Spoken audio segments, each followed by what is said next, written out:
15 ఏళ్ళు మేము ఇలాగే కూటమిలో ఉంటాం, చంద్రబాబు ముఖ్యమంత్రిగా ఉండాలి అని పవన్ కళ్యాణ్ ప్రకటించిన తర్వాత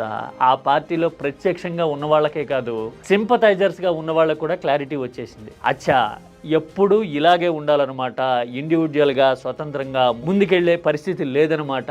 అని చాలామందికి అనిపించి నీరసం రావడం ఒక పాయింట్ అయితే, సంకీర్ణంలో ఉన్నప్పుడు చాలామందికి అనిపించింది జనసేన వల్ల టీడీపీ నలుగుతుందేమో క్షేత్రస్థాయిలో అని అనుకుంటే గనక అది